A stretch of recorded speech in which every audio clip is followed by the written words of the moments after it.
Yan mga idol. Sabi natin si Diwata sa ano? Sa pagkain. Ayun lang po. Yan, kaway dito dyan. Yan, si TV14. Ayun, nag-ano. Yan. Yan si TV. Yan po si Diwata. Yan po, kumakain lang po.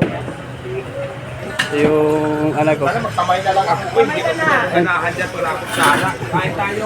Ayan, yung trabaho yung kamay mo. Trabaho rin naman yung ano, yung kumihin mo na. Yan ang swerte namin. Ayun, uy, ako na Dito pa mismo sa ano, sa inupuan namin na lamisa. Kain na, Jay. Yan ako. Eh,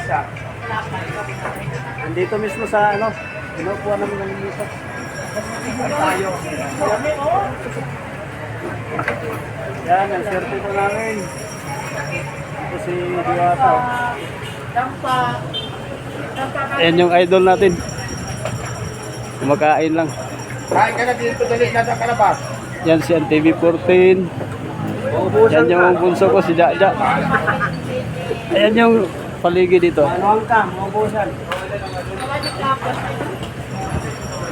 Yan mga idol. Hello.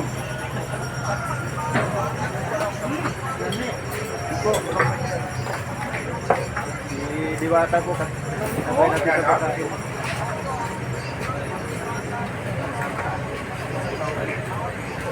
Baka swerte natin. Nakatabi pa natin si ano, Diwata sa pagkain.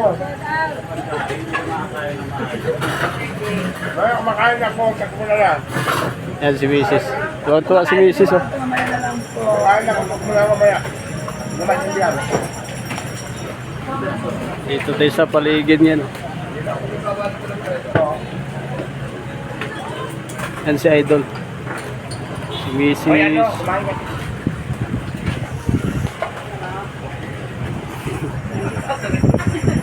Swerte natin, nakatabi natin mismo dito. Yan.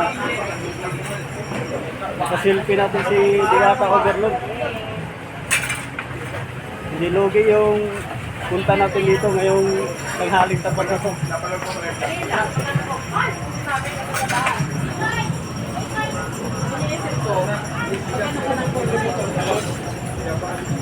Ito yung paligid dito mga idol.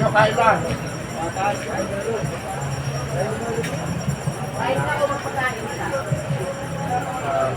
Ang swerte natin oh. Ano yung last door? Mga Kan TV, nandito tayo kay Diwata. Papakita tayo ng suporta.